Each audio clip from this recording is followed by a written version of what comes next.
Let's move on to this story now. Boxing Day is traditionally a beach day for Capetonians. Will this year be any different, given the risk of COVID-19? Ronald Masinda, our reporter, is taking a trip around Cape Town and is visiting beaches around the city. Ronald, many thanks for your time this afternoon. I envy your job this afternoon being at various beaches. But maybe just give us a sense of what you're seeing compared to the other years without COVID-19. Tell you one thing, Yorifoa, that today is an absolutely beautiful day, so I don't really blame people coming to flock the beaches. And I wish I was inside the water myself, but duty calls.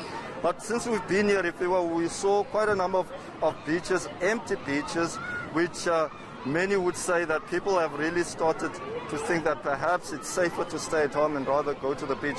This is one of the most packed beaches. We are in Strand Beach at the moment, and we are also seeing quite a heavy law enforcement presence. Many people have been urged to keep their masks on when they are out of water. But I am joined now by a man who knows a lot about safety and security here in the province. I am joined by a Mayco member, Mr. J.P. Smith. Mr. Smith, thank you so much for your time.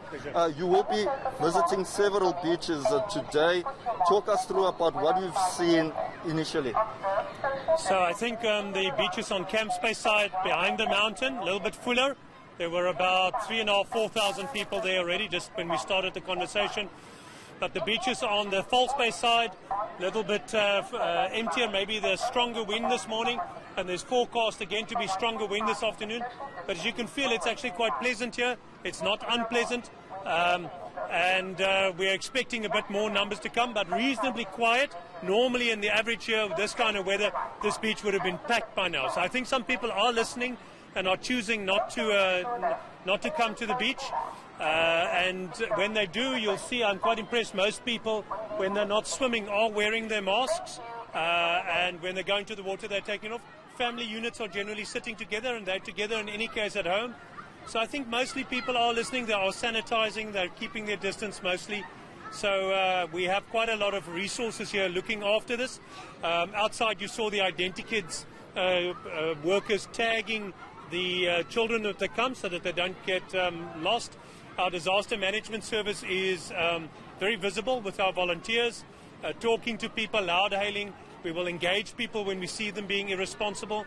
The lifeguards are on duty there, and on the other side. This is at all the beaches. So at 46 beaches across the city today, we have this kind of logistics in place with law enforcement, metro police, traffic.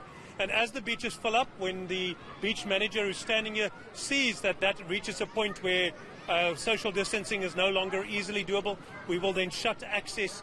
And that's difficult to do, but some beaches like this, reasonable access control. You've got only 3 entry points. Other beaches a little bit harder because they're wide open. But then we will start telling people that the beaches are full or deflect them to beaches with fewer people on.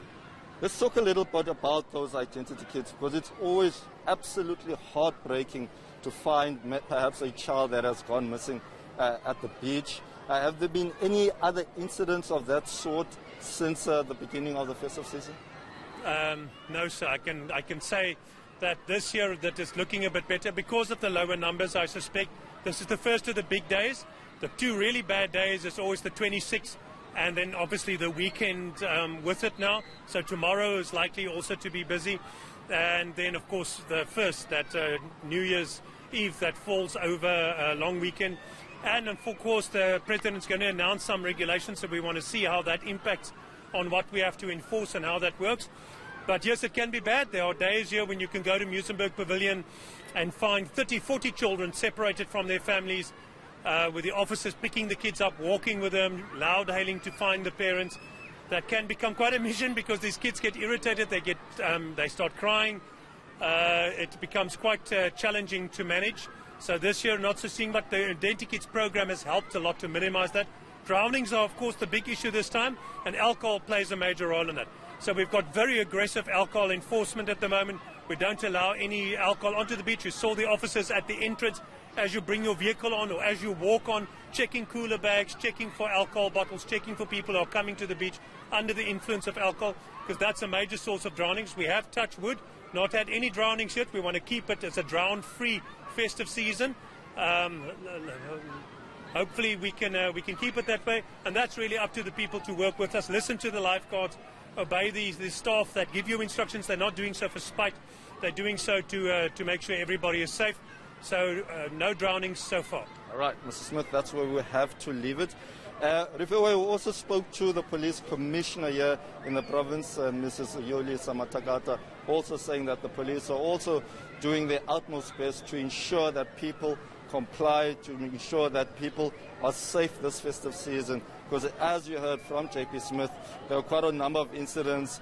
Children tend to get lost at beaches. Also, many people who drown are people who go into the water heavily intoxicated. So this and more and all those other issues are one of the issues that the many law enforcement that is here is on the lookout. For now, though, we're going to leave it here, but obviously we'll go to several other beaches. Thanks. That's Ronald Masinda traveling through the city's beaches in Cape Town and seeing how people are having fun safely.